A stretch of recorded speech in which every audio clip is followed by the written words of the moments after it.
Yawayi, hello. Good evening, and I must say it's really wonderful to see you, well, it was a moment ago before the lights went down. It's wonderful to see you all here at the University of Sydney's flagship public talks program, Sydney Ideas. I'm Jennifer Barrett, the Pro Vice-Chancellor Indigenous Academic and a Professor of Museum and Heritage Studies here at the University of Sydney. Dungari are my family mob, and on my mother's side, and I just want many of you to know that I've told them to behave online tonight.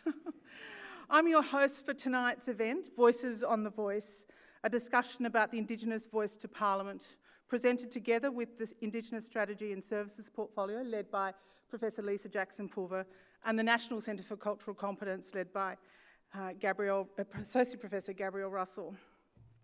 Now, to begin with, I've been given the task of with a bit of housekeeping here. So before we get things underway, I'd just like to let you know that live captioning is available. For those of you watching the live stream, turn on the closed captions feature in the video player to enable this. For our audience in the room, please switch your phones to silent. And in the event of an emergency, the exits are the doors from where you came in. Look to the Seymour Centre staff for direction. There will be an opportunity to ask questions in the second half of the hour. More on how to participate in the Q&A. We'll get to that, and I'll sort of outline how that's going to go. We're recording this event, so video and podcast on demand will be available. Again, we'll let you know a bit more about that later on. Now, for the first part of tonight's proceedings, I'd like to introduce esteemed elder, Uncle Chika Madden, to welcome us to country. Uncle Chika.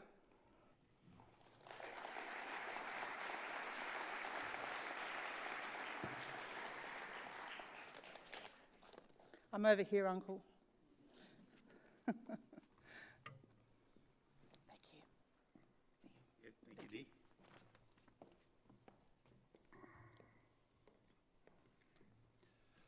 Good evening, folks. My name is Charles Madden, but known around the inner city of Sydney as Chika. Now, that's a nickname that I got many, many years ago going to Redfern Public School, which is now NCIE, the National Centre of Indigenous Excellence.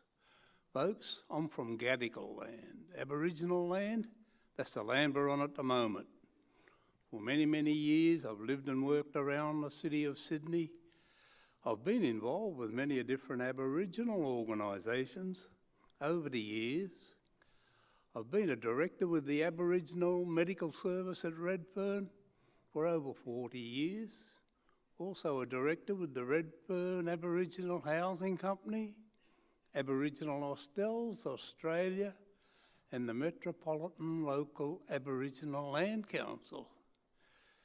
I've got to mention it, folks. Also a life member of the Redfern All Blacks Rugby League Football Club. Thank you. Folks, I'd like to take this opportunity this evening to extend a warm and sincere welcome to all of my Aboriginal brothers and sisters, non-Aboriginal brothers and sisters. If we have any brothers and sisters here from the Torres Strait or further afar across the seas, welcome. Welcome to Gadigal land. The Gadigal clan is one of 29 that makes up the Eora Nation. The Eora Nation is bordered by 3 distinctive landmarks. We have the Hawkesbury River to the north, the Nepean to the west, and the Georges River to the south. Those 3 rivers form the boundaries of the Eora Nation. Folks, if you've travelled across this great city of ours today, the state, or this great country, or from afar, welcome. Welcome to Gadigal land.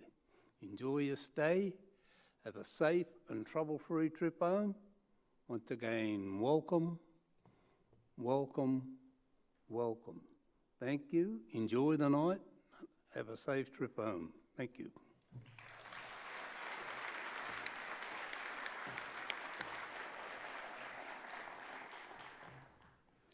Thank you, Uncle Chika. That was a wonderfully warm welcome, and I too would like to acknowledge the Gadigal of the Eora Nation and pay my respects to custodians of this land, a land that's never been ceded. I now invite Professor Mark Scott, Vice-Chancellor and President of the University of Sydney, to introduce this event and our keynote speaker tonight. Vice-Chancellor.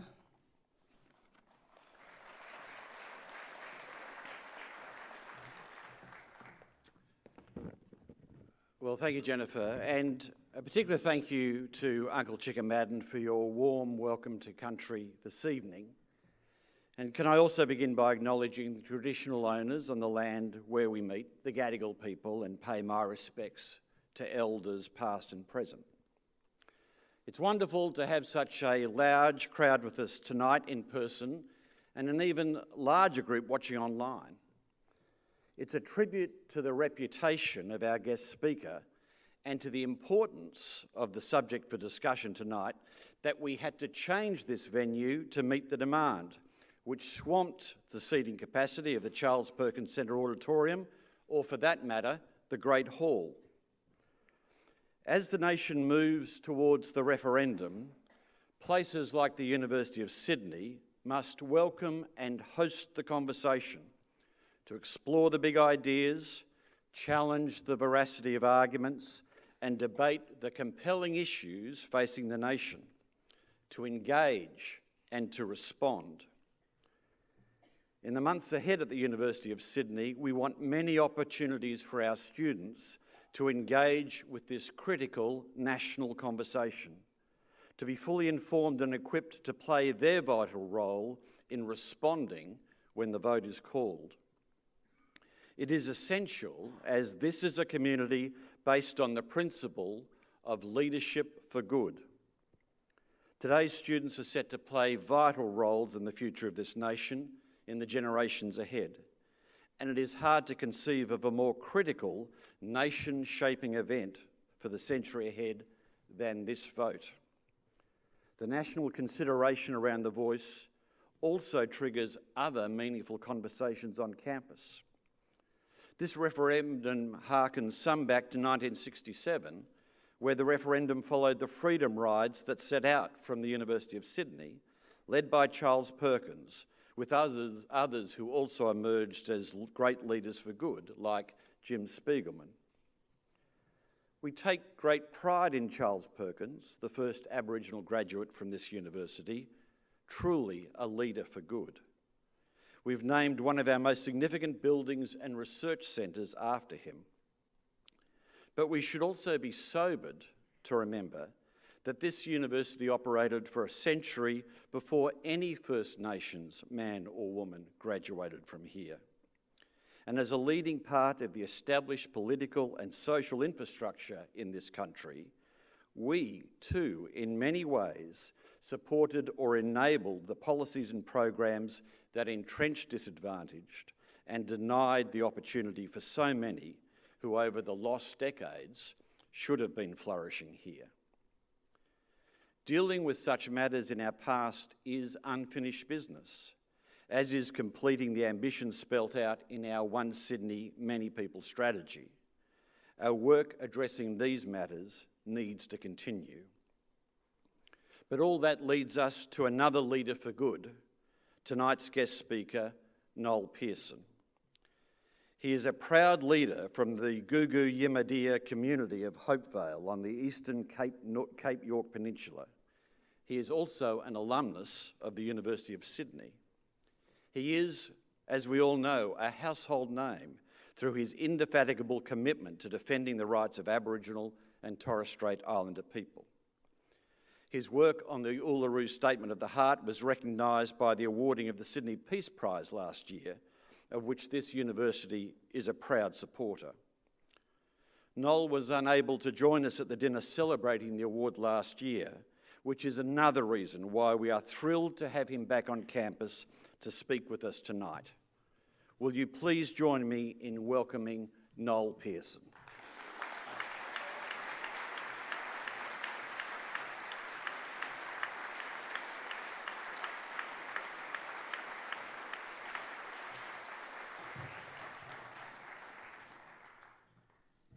Thank you very much, Mark. Thank you for your presence here tonight. Thank you to the National Centre and Sydney Ideas for this privilege. I pay respect to the Gadigal of the Eora Nation. I pay respect to the elders and bring greetings from Cape York Peninsula. Here at my alma mater, I spent some quiet years. That I was lonely, I realised many years after. My small circle of friends with whom I lived, first in Summerhill and then Balmain, were my entire social world. And to them I owe uncompensable debts for sustaining me through 2 degrees at this university. My student friends I counted on a sore miller's hand, with no need for the missing digits. Suffice, there was no cultural competence on campus in the early 80s. I heard rumour of 2 Aboriginal students when I arrived 17 years old, but we never met. The graffiti confounded me.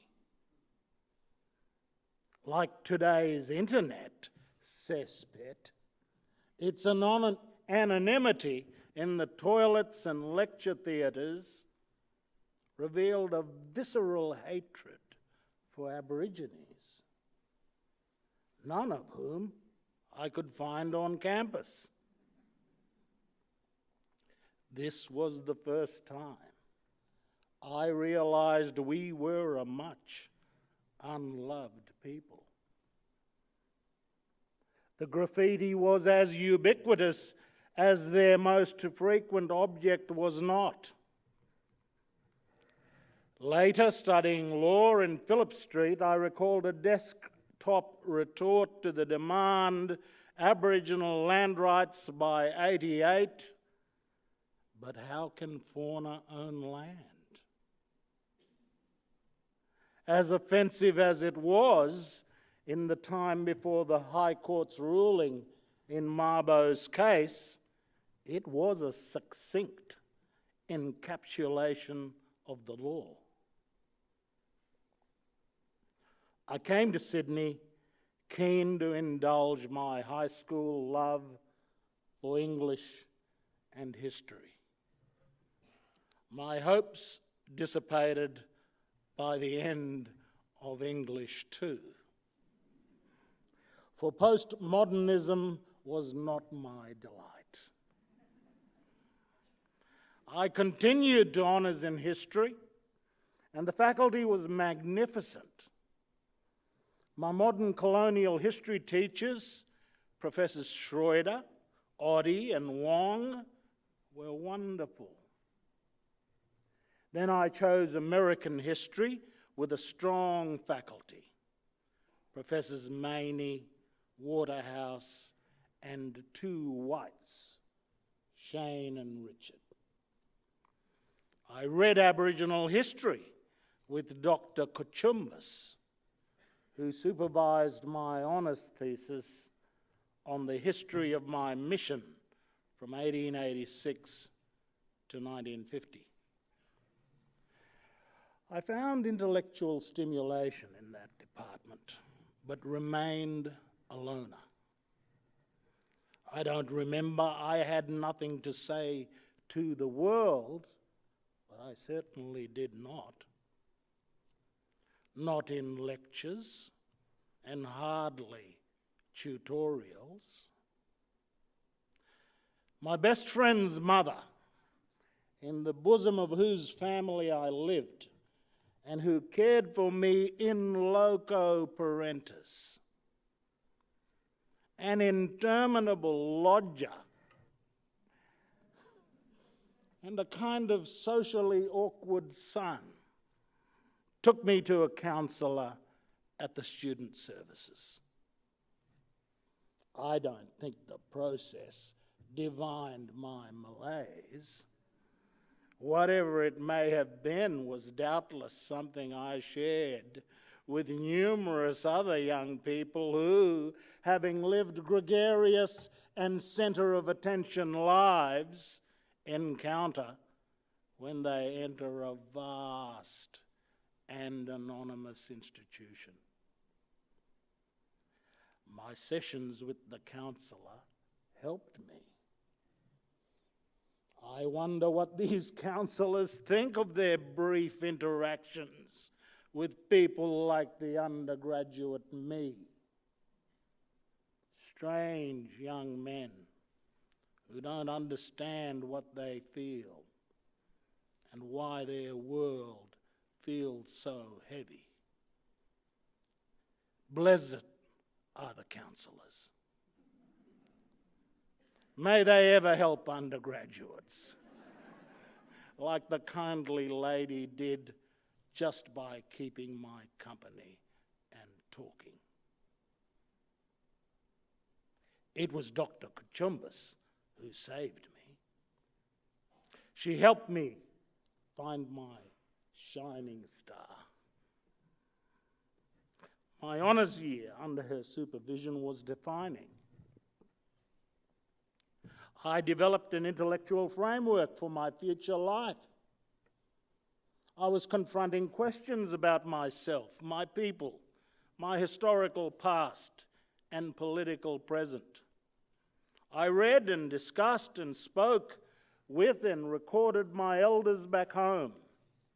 I listened and researched. I started writing and gathering my thoughts, crafting my arguments, questioning my assumptions and discerning my weaknesses.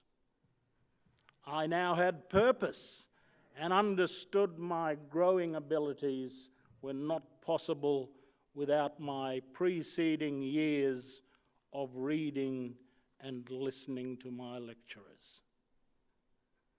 Learning to read at university is the key. It was an exciting time, and Dr. Kuchumbis could not have been more generous to me. I don't know I ever thanked her for what she did for me. There's no need to admit my shame for not knowing whether I had, but even if I did, the debt I owed was unrepayable. What she did for me in that honours year would last my life. I continued my solitary journey through law school, internally roiled by political thoughts, but doing and saying nothing until I returned home for 2 years. I got involved in the life of my community and the Cape York region. I started talking. It was like the mute has a voice. I visited Darwin and northeast Arnhem Land, where my long tutelage began at the side of my Yaba, Yunupingu, whom we memorialised Thursday last, and will say our final goodbyes this next week. After meeting Yunupingu, I wanted to do for my Pama what he did for his Yolngu. I took from him land rights and the disaster of welfare. Our relationship formed my convictions about what we must perforce confront. His eulogy at Kunyangara, read Thursday by Brother Jack Thompson, I urge all to read.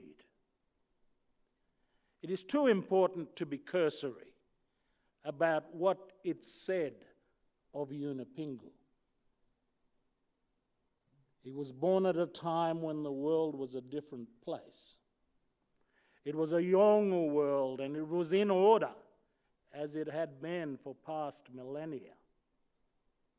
He was born into a world governed by the seasons, by kinship, fellowship, duty, and allegiance. The greatest allegiance then, as it is now, was to the song cycles, the ancestors, the law of the land, and all that is in it. As his life took shape, he would soon become aware of a new world that was forming around him. Cattlemen and policemen had come upon the Yolngu in the 1920s and 30s. The missionaries had come in the 1940s and 50s. And by the time Yunupingu was a young man in the 1960s, the miners had come. And so Yunupingu was raised in a world where Yolngu people had a future shock thrust upon them. For who could believe that a government without agreement would take control of a people's land and authorize the breaking down of their most sacred places? Who could imagine a government that would seek to control the Yolngu world, including the children of that world, and enable the taking of its bounty and its sacredness for profit? Who knew that minerals and furnaces and factories were of more value than people? Who could make sense of the force and strength that came in such numbers and with such conviction? And who today can imagine the powerlessness, the helplessness, and despair of men and women and children who watched their sacred world destroyed in front of their eyes, and who saw their elders bereft in the face of another power? This was the great challenge that Yunupingu faced as a young man as he came of age. It was Yunupingu's father, Munguruwoi, a true warrior and peacemaker, who we now know spoke quietly into his ears and told him, "Be strong, look up to the future. Despite everything, believe in yourself, believe in the power of the future." It was an instruction that he never forgot and would never forsake. The power of these words from his father set him and his family on a pathway that he followed to his final days, to fight hard for his people's rights, but to make the peace and find the settlement. To find a way forward where Yolngu and Balanda might live in harmony together. Create a life where Yolngu people could be who you are in a modern world. Ceremonial beings and economic beings, people of an ancient past, voyagers to a brilliant future, masters of ancient dance and ceremony, masters of modern technology and method. Yolngu people first, but always men and women of Australia. Last week, I visited Adelaide and travelled to Northeast Arnhem Land for Yunupingu's memorial. I was reminded of a research project briefly undertaken in 1987 as a student at this law school. It concerned South Australia's most famous world-changing innovation, the Torrens system of land registration, first effected by the Real Property Act of 1858. whose long title read, "An Act to Simplify the Laws Relating to the Transfer and Encumbrance of Freehold and Other Interests in Land." I had just read The Law of the Land, recently published by eminent historian Henry Reynolds. This history became seminal in the jurisprudence of native title, cited by the High Court in its subsequent 1992 ruling in Mabo's case.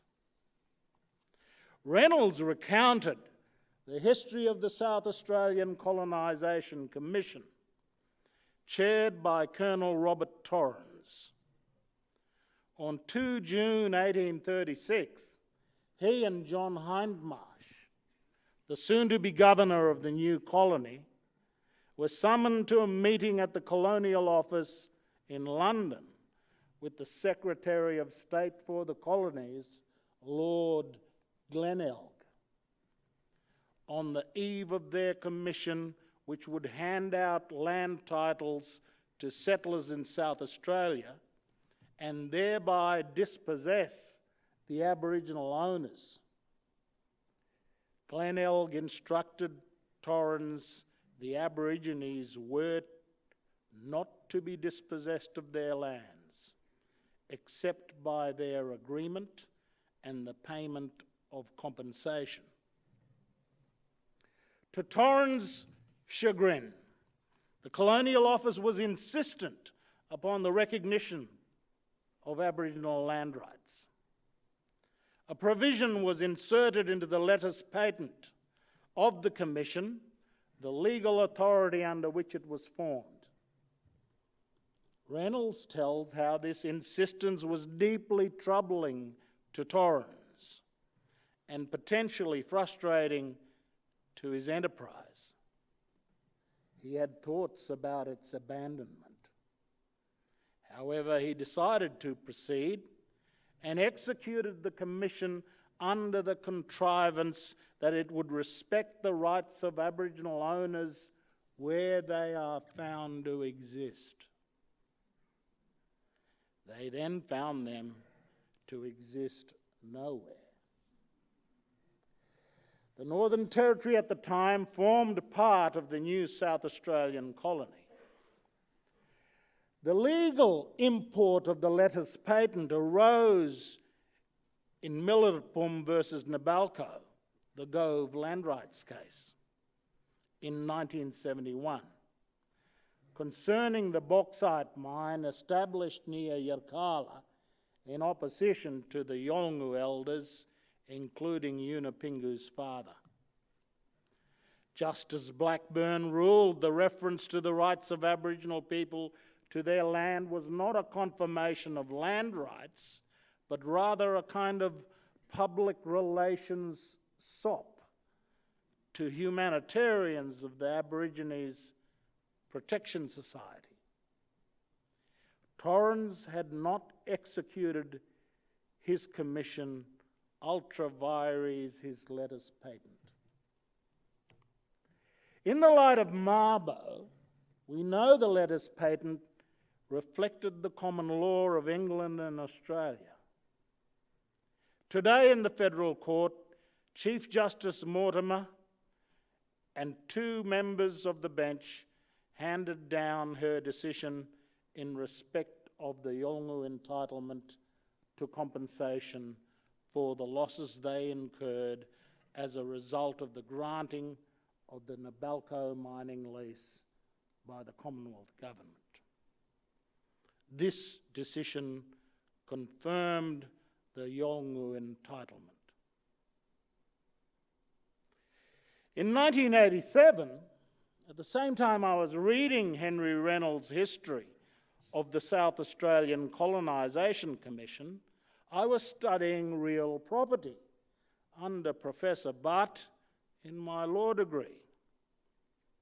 I was learning the law concerning old system titles, the system preceding the Torrens system, governed by a large body of precedent concerning the validity of title to land, according to a proper chain of title being established in the conveyances. Land conveyancing in the old days of OST really did require solicitors to undertake due diligence of title deeds. Unlike today, lawyers did have to do actual work for their fees. Today they charge for no real work, for the validity of title under the Torrens system depends on registration rather than perfection in the history of previous transfers.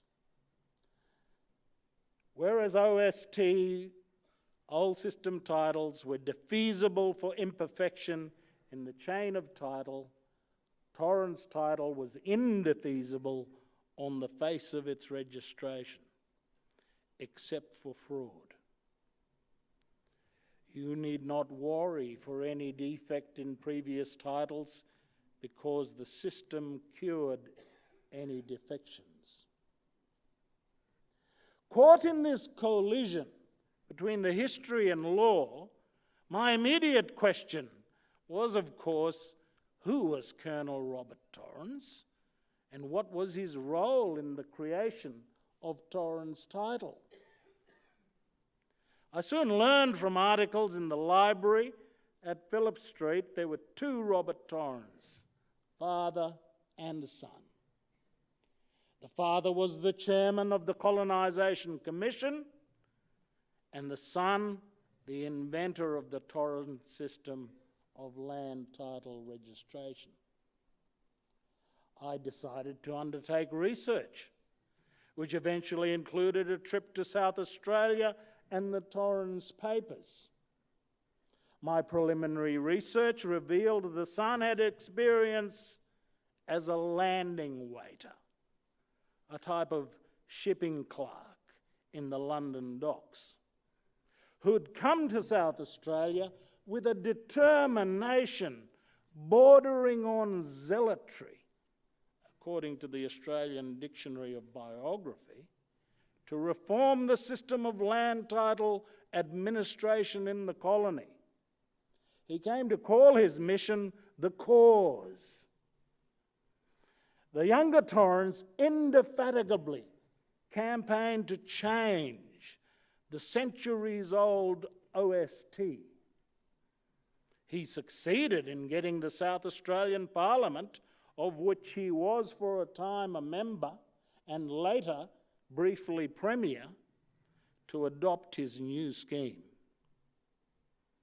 He instituted his system in Victoria, and the Torrens system was subsequently adopted across Australian and British colonies throughout the world, including certain states of the US.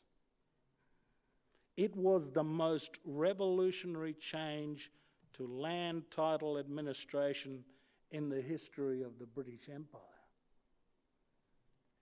My young law students' interest in this intersection between history and law concerned whether the younger Torrens deliberately created a system of land registration that would cure any problems caused by his father's execution of his original commission, contrary to the letters patent issued to him by the Crown.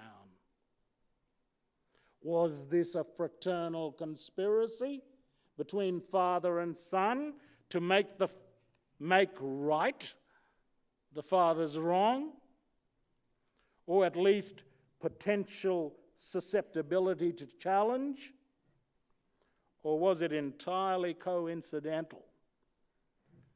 The son created a system of land registration that would put beyond doubt the validity of titles issued by the father. Though the references were tantalising, I found no explicit evidence of such a conspiracy. Whether the passion harboured by the younger Torrens involved a concern about the validity of titles issued in the colony, the fact is he did create a system of land administration which would make indefeasible what was once under the common law defeasible.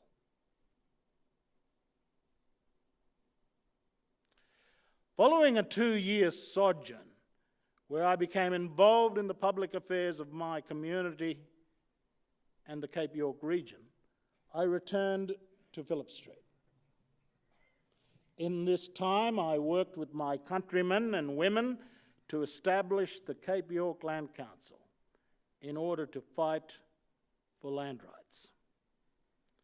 A Sydney office in my Balmain bedsit, armed with a Macintosh computer and a facsimile machine. My lifelong work with Professor Langton started at this time. I became well acquainted with the history and law of native title that eventually emerged in Mabo's case on 3 June 1992. There had been little such jurisprudence in my law course, unlike what Professor Nettheim instituted at the University of New South Wales Law School. I learned instead from independent reading and increased involvement in land rights politics.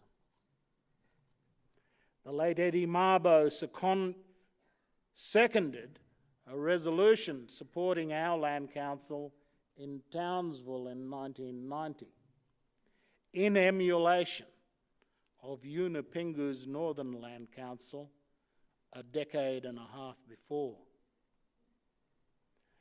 I can only reflect briefly on how native title played out in Cape York and across the country in the 30 years since. Within 3 years, the final terrestrial native title claims in Cape York will be settled under the Native Title Act, over 98% of the landmass. My first reflection is the jurisprudence that followed the High Court's decision in Mabo and subsequently the Wick People's case, which we prosecuted in 1992 and received the High Court's ruling in 1996, has been fundamentally mistaken in respect of the concept of native title.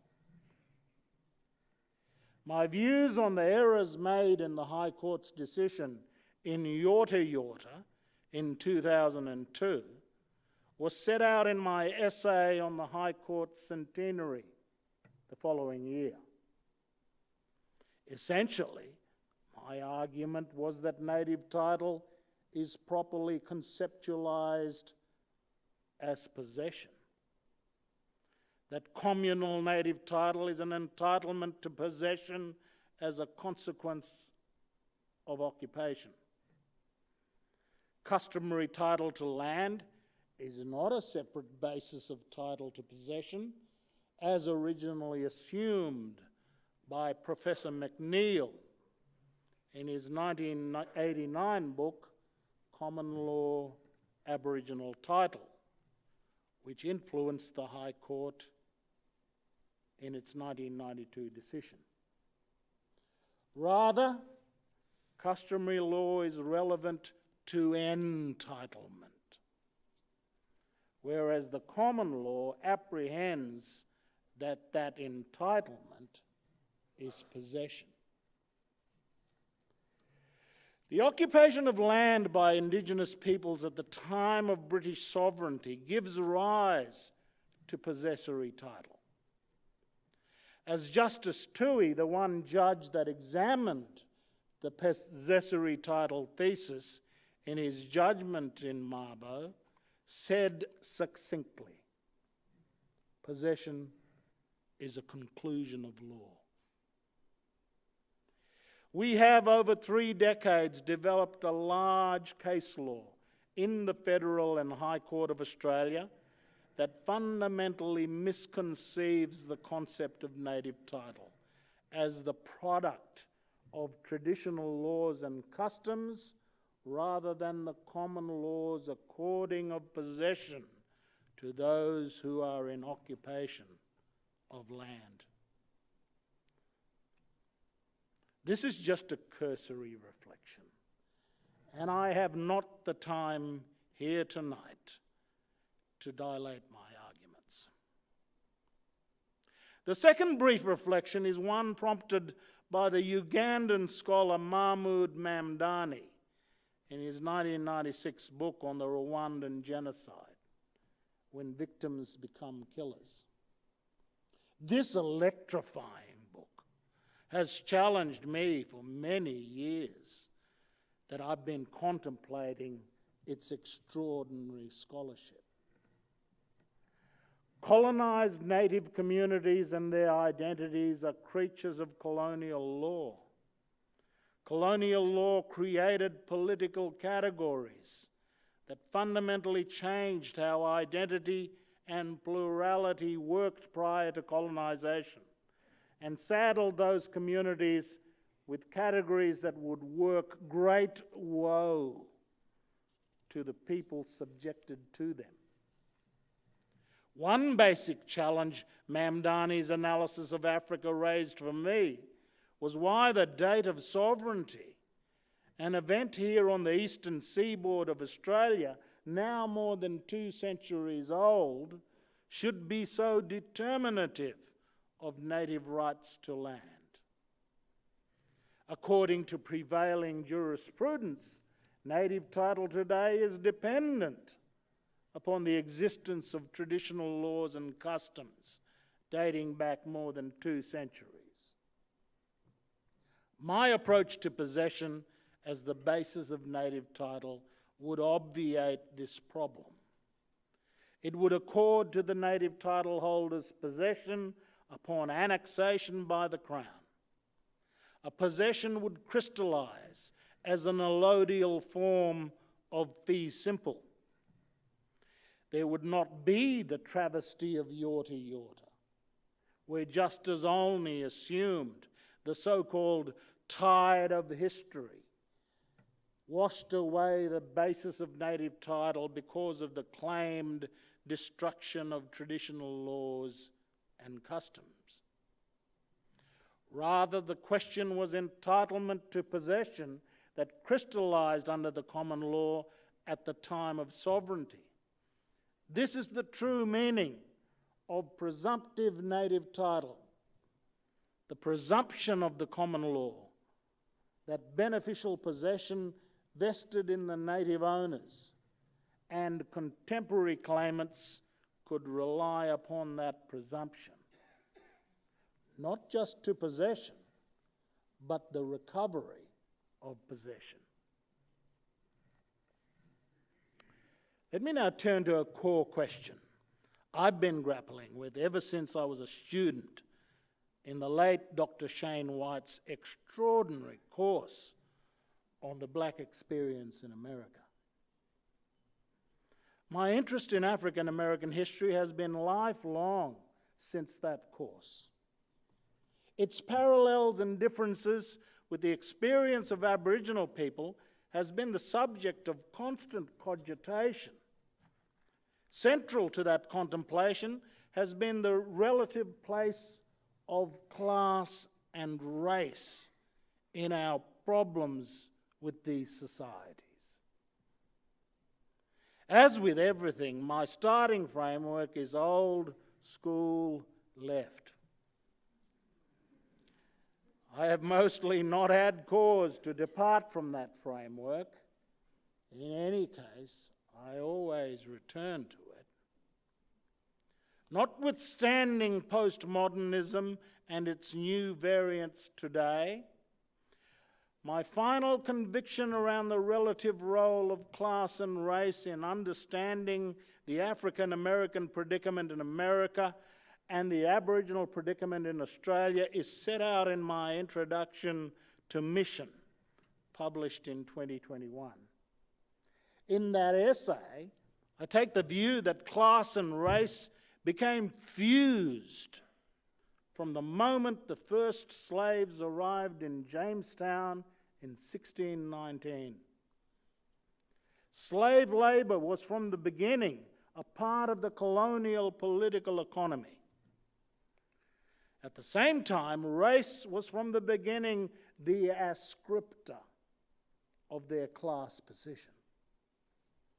This race-class fusion would last centuries and still survives in America today. Notwithstanding two valiant attempts made by the Americans to break that fusion. The first was the 600,000 dead of the Civil War that brought emancipation from slavery but did not break the class-race fusion, because a century of the Jim Crow system would follow, preserving that terrible fusion. A second attempt was the struggle for civil rights in the 1960s, which, notwithstanding its achievements, never really broke the ascription. The Black Lives Matter movement this past decade is testament that a half-century after civil rights, the race-class fusion of Black America remains strong. I find the race-class fusion relevant to our experience. It is a trap, but our position is different from the American slaves and their descendants. This is my analysis. Dispossession from their land base, resistance to enslavement, and marginalisation from the colonial economy defined the place of Aboriginal people. While domestic servitude under state laws and institutional confinement are cited as examples of slavery, the predominant story is that Aborigines would not and could not be pressed into systematic slavery.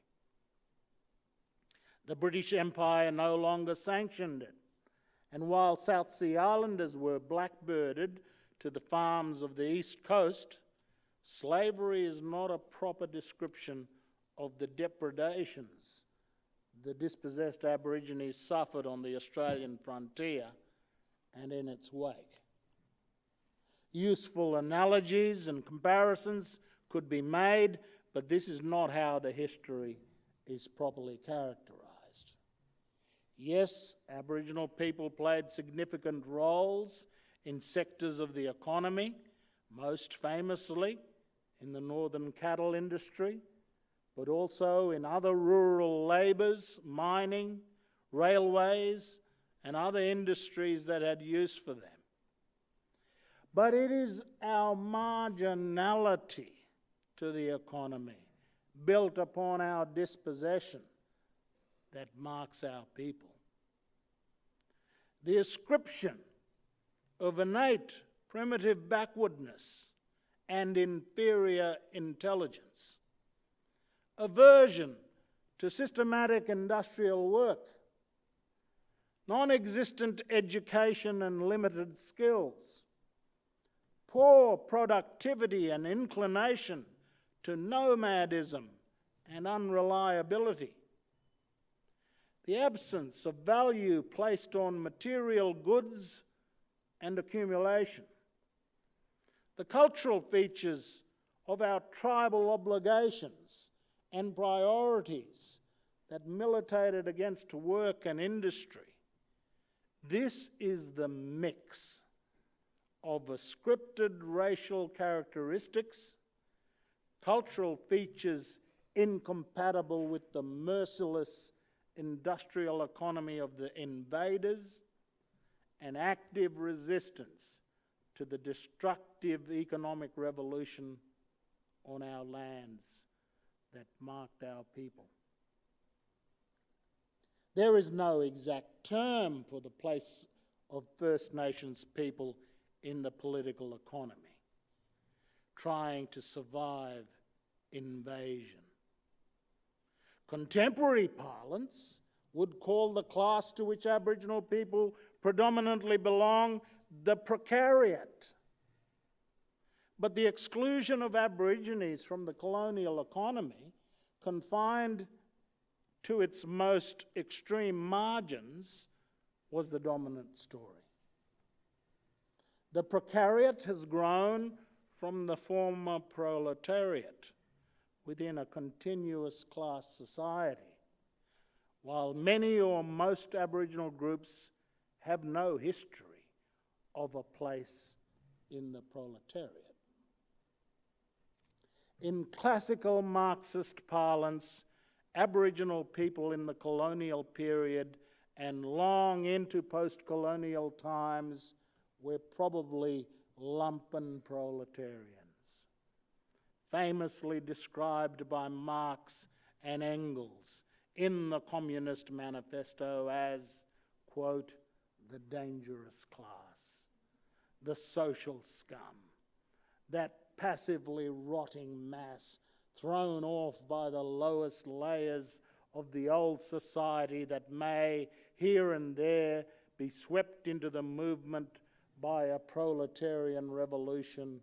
Its conditions of life, however, prepare it far more for the part of a bribed tool of reactionary intrigue. Lumpen proletariat is also not quite right, though, because it refers to the declassing within an evolving economy.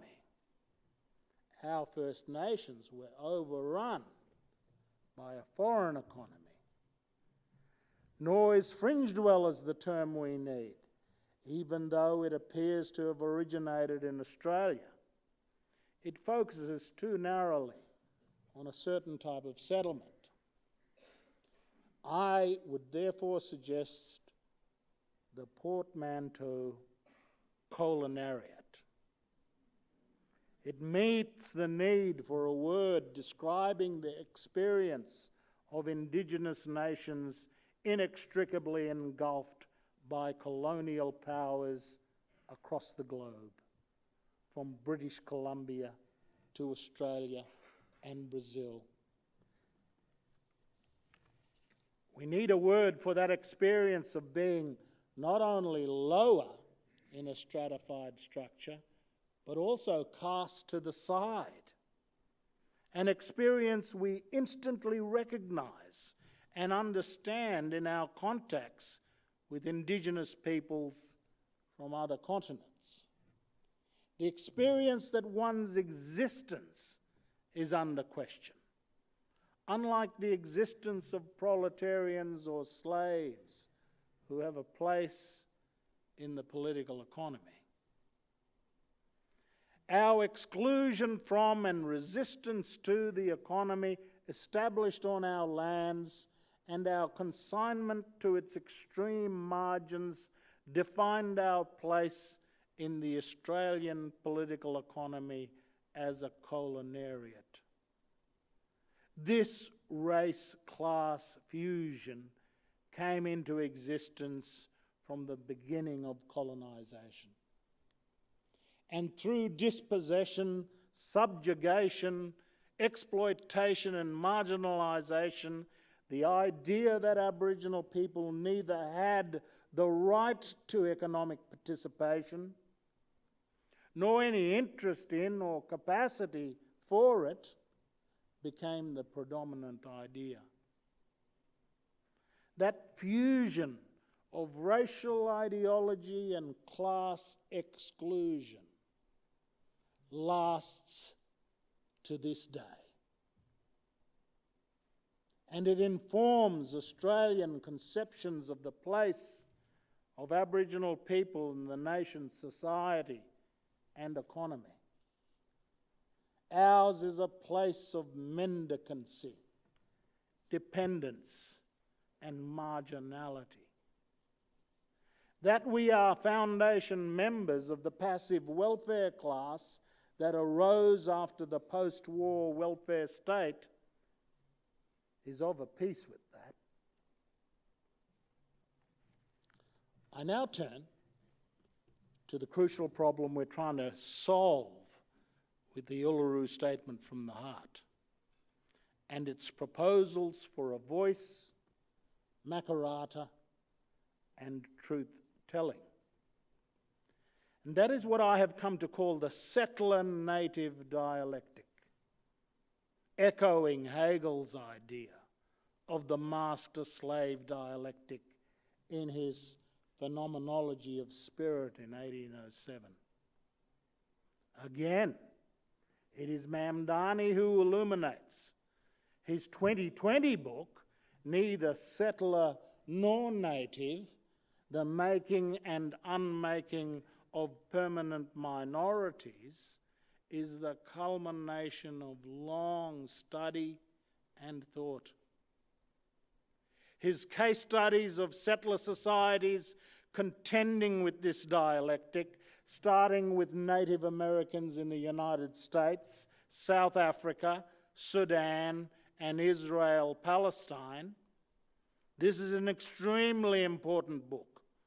Settler societies create permanent minorities of natives who are invariably ascribed with racial differences from settlers and other ethnic groups depending on colonial imperatives to manage colonies through indirect rule. Post-colonial violence is readily explicable through Mamdani's analytical lens. To understand what is going on in Sudan today, read Mamdani. The permanent Aboriginal minority in Australia follows this analysis.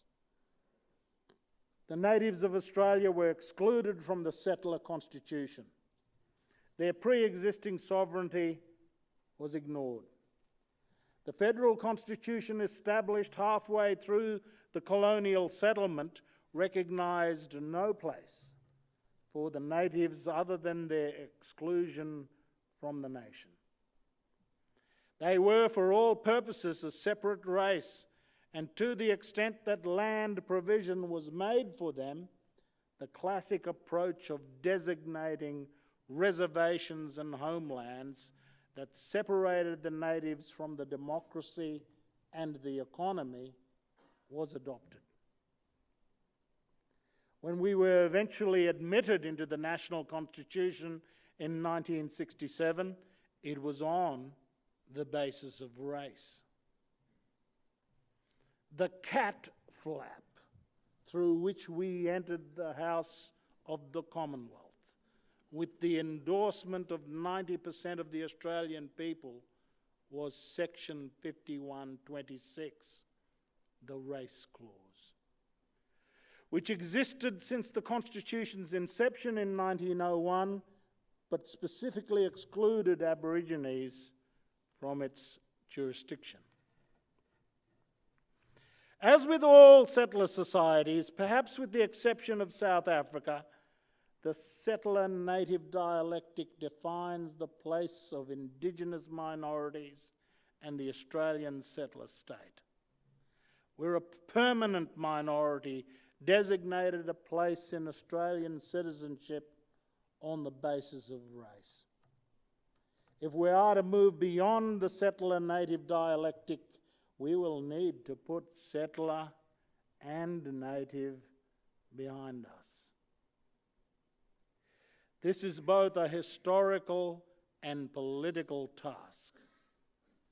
We need to forge a citizenship that is truly inclusive of Indigenous minorities and which moves beyond the idea of an Australian settler society which has native homelands for its Indigenous peoples that sit separate from the democracy and the mainframe of Australia.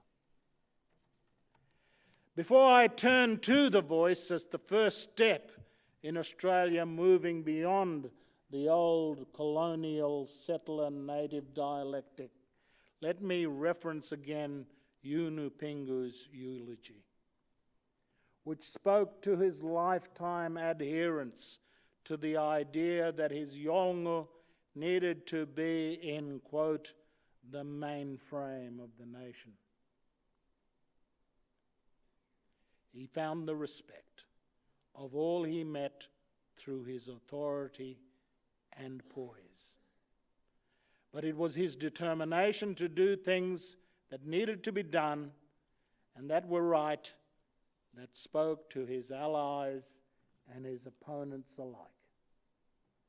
And always he sought constitutional recognition and a voice for the powerless.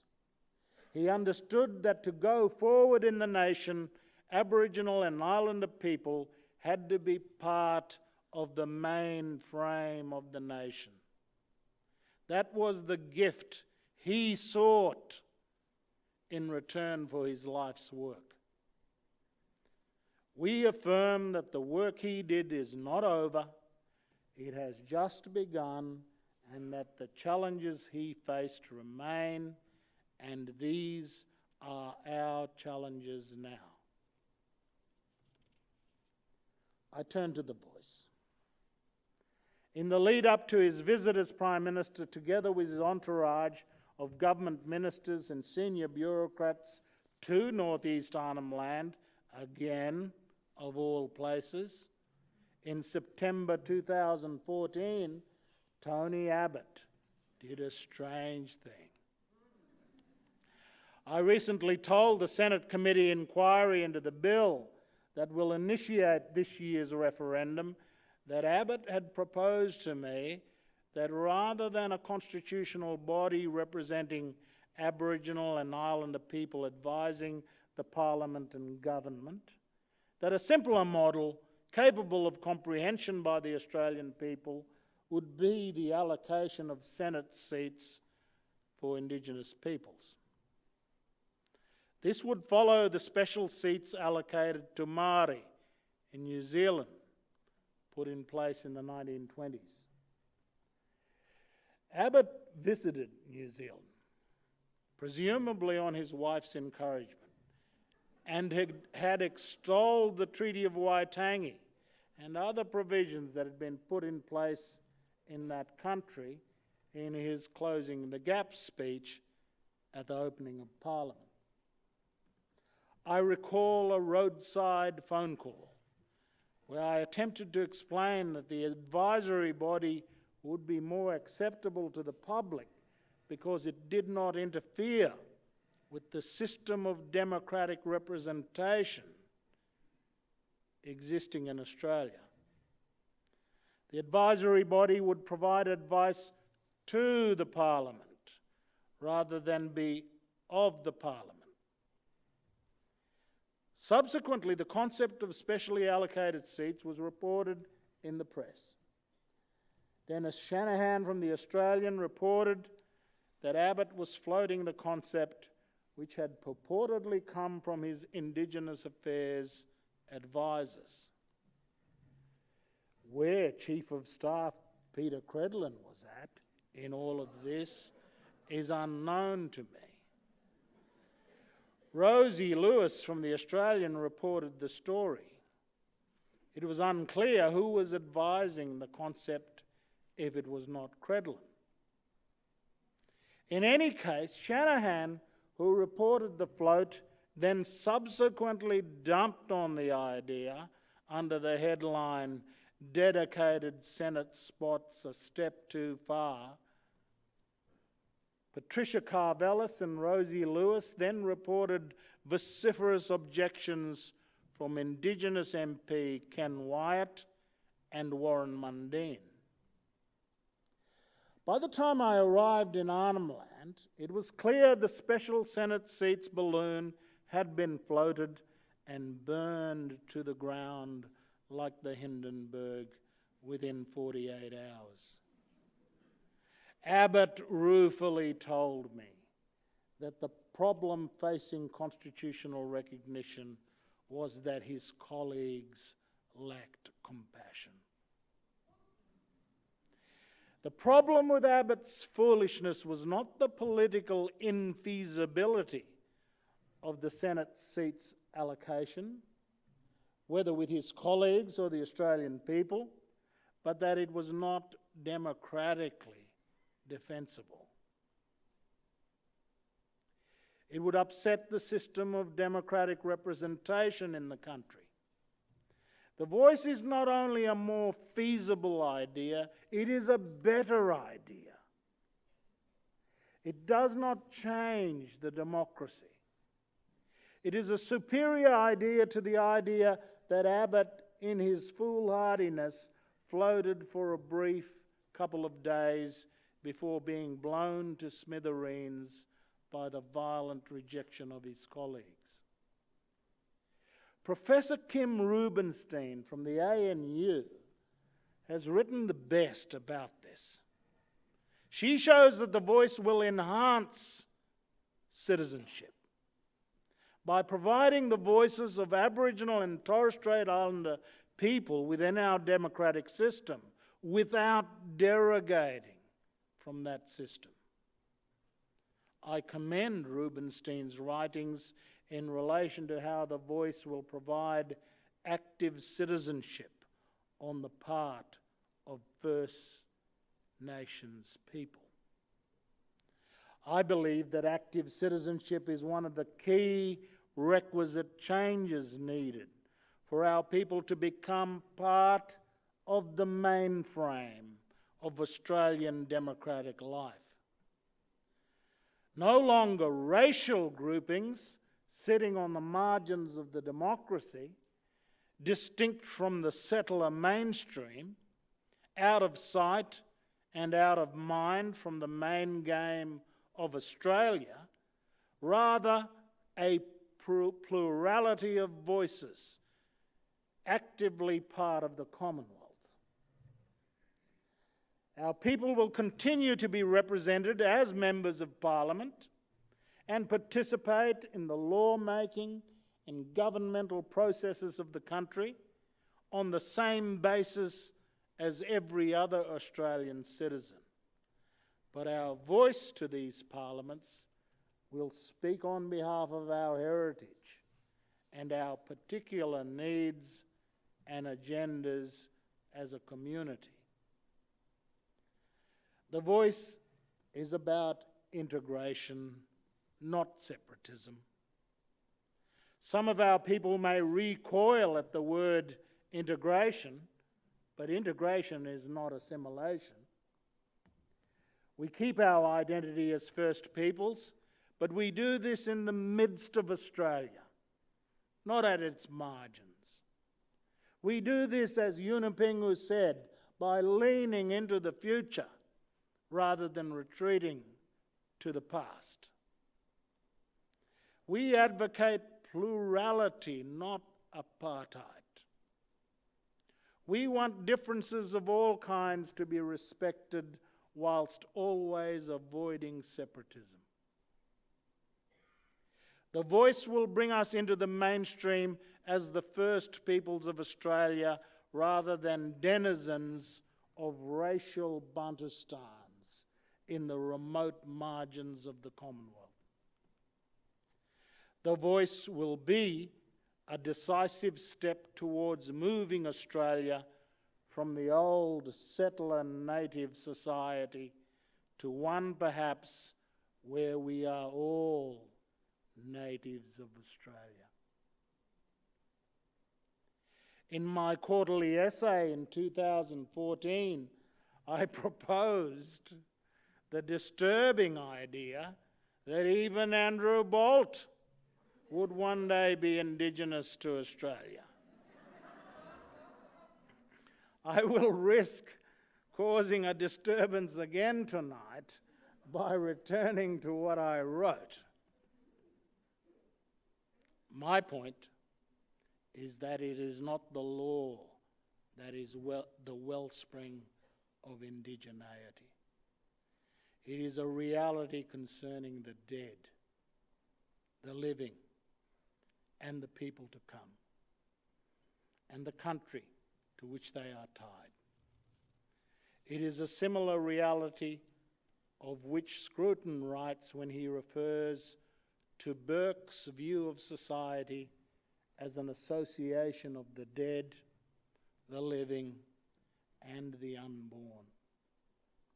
If Burke's association is real, then it is real in the sense captured in Judge Amoun's most apposite definition in the Western Sahara case and in the Uluru Statement from the Heart.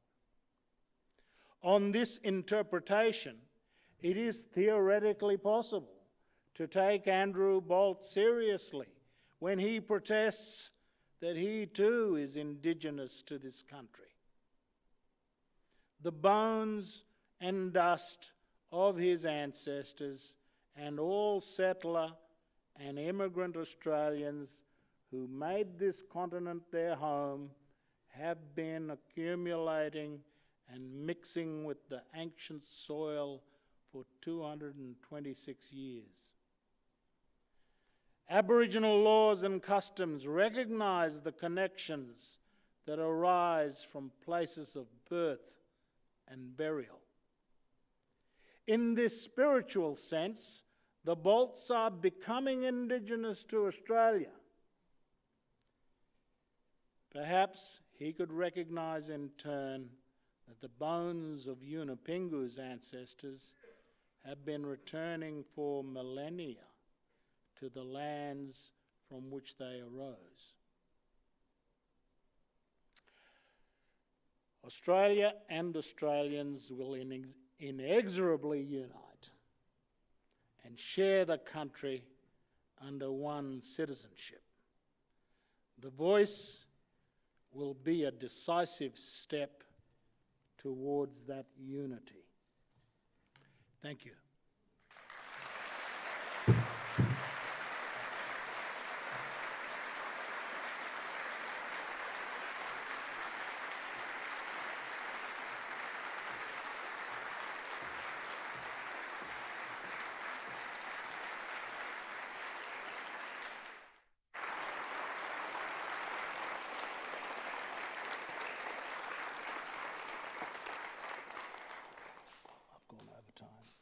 Yes, you've gone over time, but I think that we don't mind. And I guess for me, just heartfelt thanks for such a wide-ranging, but also very, the links there between obviously law and country, history, and all of the many sort of fields that many of us are engaged in. I think there is something in there for everyone to get a hook into in terms of this topic. And my job here now is to go to some questions before we hear from Tila. But also want to assure members of the audience that I'm hoping that we've gone some way to improving the situation for students. And I think that much of what we do here, obviously, as well as has to be to listen to the experiences of someone like yourself. So we've got some questions that have been coming in during the process of setting up this event, and so I'll be going to some of those, and some of you are in the audience, I believe. So Kalani Prakpaka from here in the audience has said, what can young people, especially those who can't vote, do to encourage support of the general community in terms of the Voice? Okay, now's the campaign time. Do you want a bit more? No, yeah. We've got to win. We've got to win. And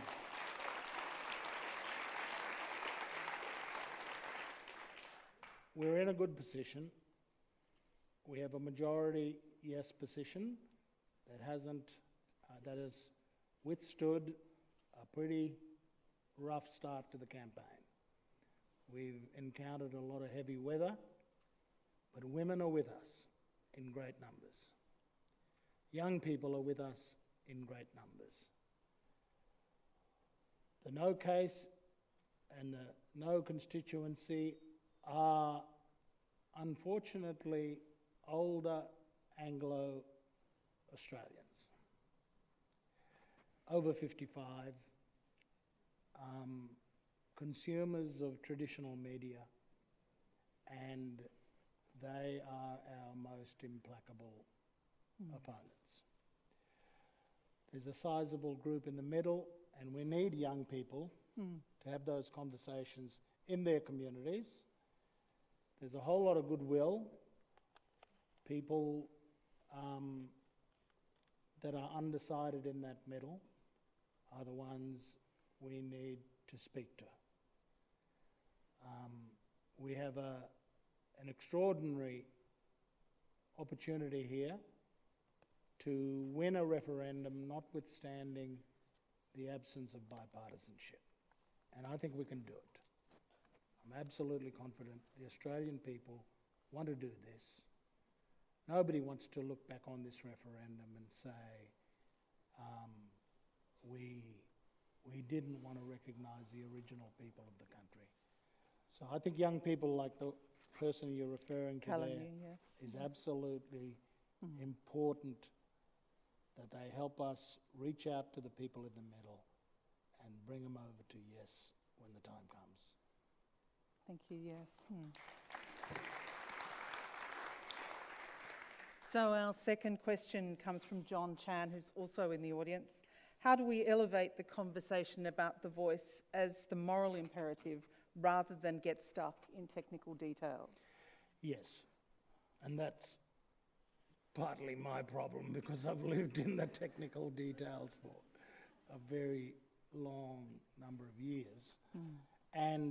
But my kind of very quick pitch on what we're doing here is, why are we doing this? Because we want reconciliation in the country. We want to reconcile on the basis of justice. And how do we do that? We do that through the voice.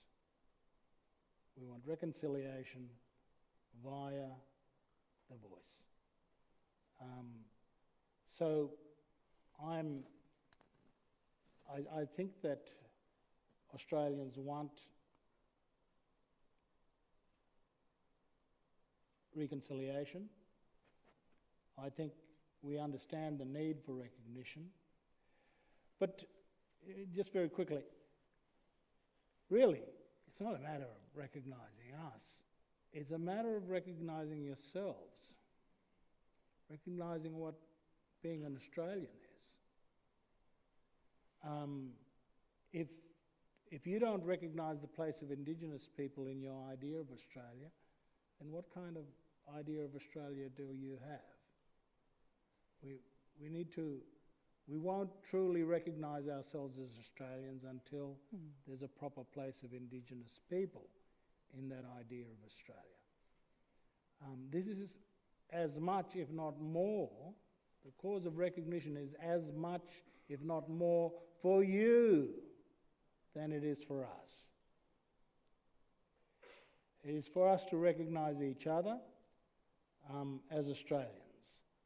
And it's imperative, I think, for non-Indigenous people to recognise themselves properly as Australians, which includes our place in the nation. So that's where the invitation to walk with us is seeing Australians as being like part of the solution, not just observers. Yeah. Absolutely. Okay, well, I'm going to go to the third question here, which is Ashley Wood. What happens to the reconciliation movement if Australia votes no?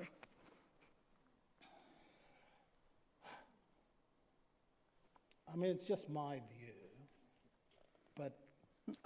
Go ahead. But my view is that there will be nothing after this. If we have a no result, that's the end of reconciliation. And there's two things I've said. I've said that I have to shut up after that because I've been part of a group of people that led our people down a particular road, and it will have been all in vain. I will have asked my people to have faith in Australia and I will have been proven wrong along with my colleagues. We will have made a giant mistake. And that's why I say that the leaders at the forefront of this will just have to fall silent, and a new generation will have to come up with a new strategy, a new agenda, and I will certainly support whatever agenda they come up with.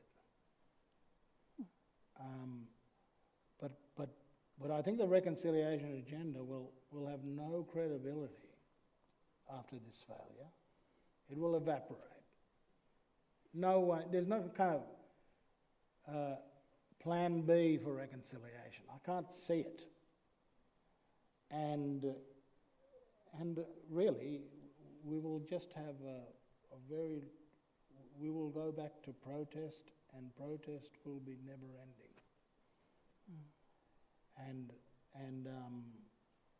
So anyway, that's just my view. We've invited you here to hear that. So I just want to go to one of the questions that's come in online, which is, it says, via discussion on social media. Okay, many people are confused about the voice. Many are repeating misinformation from those in opposition. How do we move forward? So it goes to one of the points that you ended on there. Yeah. So we have a campaign. I think it's very positive, where, you know, the young people, the position from the messages we're getting from young people is that, why is this even a question? Why is this even a question? And so we need to mobilise young people to get out there on the day to vote and get their families out there to vote. And we've got to try and really work hard on people in the middle. I think they're just, unlike the Republic, there won't be 3 positions to take, There won't be 3 potential ways to go. There's only 2. When we walk to vote, walk into the ballot box to vote, we'll just have to say yes or no. And we believe that the great majority of Australians will come with us on yes. You know what I think about? What are the Liberals and the Nationals going to say when we win? How are they going to look at themselves in the years following this change, when they have been so absolutely disappointing? Because they're going to bequeath to our children, they're risking bequeathing to our children a very dismal story. And yet they're prepared to take that risk. I just don't think that they're really thinking carefully about the day after. Well, I've been wondering about what you'll do the day after, but maybe we'll get you back and ask that again at another time. So I want to thank all of you for all of the questions. We've had hundreds of questions and obviously don't have time to deal with it tonight, but it is an indication of the interest in understanding what is happening with this, with the voice, and also the different perspectives that we're all wanting to engage with and find out about. So thank you very much again for your sharing of not just your paper, but then also response to the questions. So thank you. Please join me in thanking Noel for that. Thank you.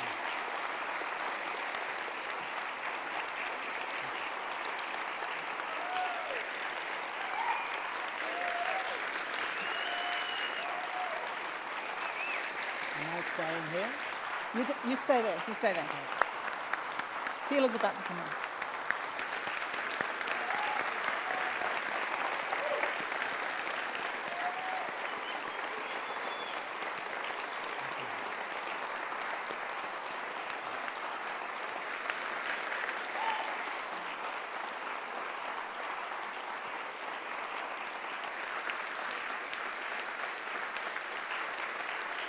Thank you. We have one more part of the evening. I'd like to invite Teela Reid, who's a proud Wiradjuri and Wailwan woman, a lawyer, essayist, storyteller and co-founder of Blackfella Book Club, a platform that honours First Nations ancestors as the original storytellers. Currently, Teela is a Sydney-based senior solicitor practising in Aboriginal land rights litigation and is the inaugural First Nations lawyer in residence at the Sydney Law School. Please, Teela, you stay there. Mengdan Guugu Yimidhirr, thank you. Respect to you, Noel. On behalf of the University of Sydney Law School as the First Nations lawyer in residence, it is with great honour that I welcome Noel back and thank him for his time here back at his alma mater. As Noel points out, it can be a lonely place as one of the only Aboriginal people in an institution within colonial foundations. His time here has no doubt shaped the trajectory of his advocacy. The practice of law takes discipline, and to arrive at this moment in time in history is truly groundbreaking. We know the world is watching. When it comes to the Uluru Statement from the Heart, the voice is simply the starting point. It is not the end goal. Makarrata, peace, the end of the struggle. The invitation at the heart of the Uluru Statement is a reminder that real change happens when ideas and strategies, when words on paper are put into action. We often get lost in the debate of the words in the statement, and I want to emphasise this point. The significance of the artwork around the Uluru Statement. The gift of the Jukupa law. An ancient jurisprudence that has always existed here in this place, on this land, within story of the First Nations peoples. I also want to give a special thanks to Alex Evans and her team and Lisa Pulver-Jackson, who are responsible for organising tonight.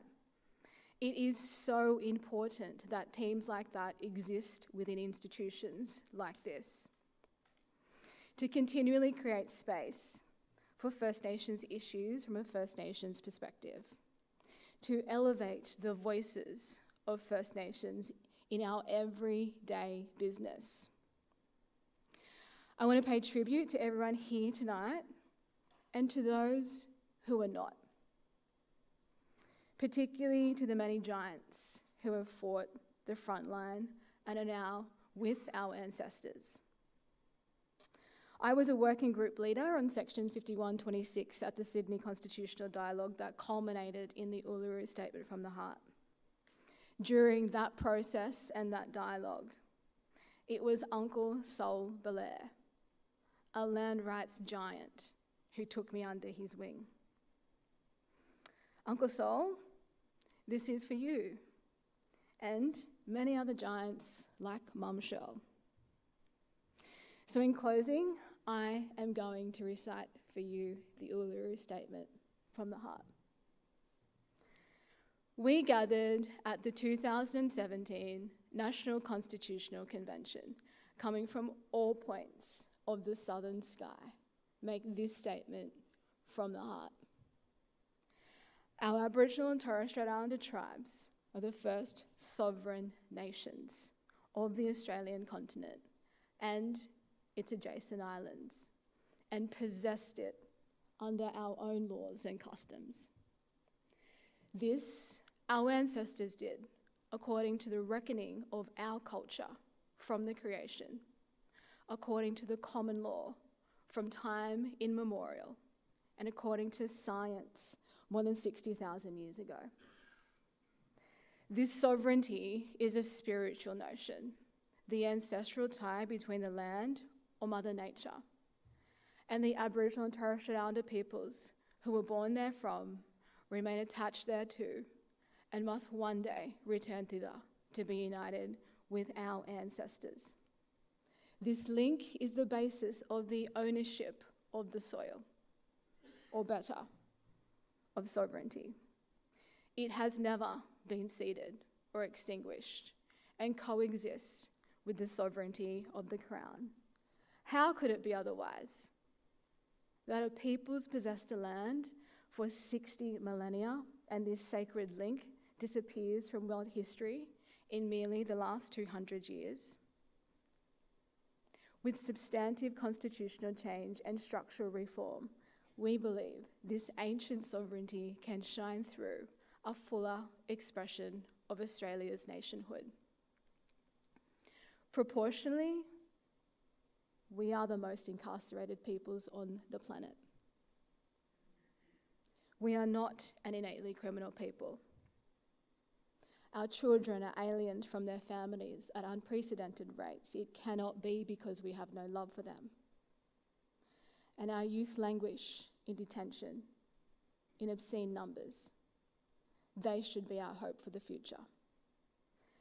These dimensions of our crisis tell plainly the structural nature of our problem. This is the torment of our powerlessness. We seek constitutional reforms to empower our people and take a rightful place in our own country. When we have power over our destiny, our children will flourish. They will walk into worlds and their culture will be a gift to their country. We call for the establishment of a First Nations voice enshrined in the Constitution. Makarrata is the culmination of our agenda, the coming together after a struggle. It captures our aspirations for a fair and truthful relationship with the people of Australia and a better future for our children based on justice and self-determination. We seek a Makarrata Commission to supervise a process of agreements between governments and the First Nations and truth-telling about our history. In 1967, we were counted. In 2017, we seek to be heard. As we leave base camp and start our trek across this vast country, we invite you to walk with us in a movement of the Australian people for a better future. And in 2023, let's vote yes. Thank you.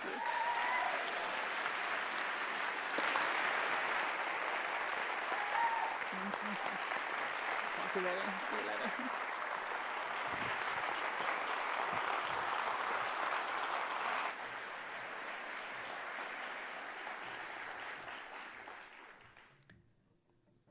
Well, there you go.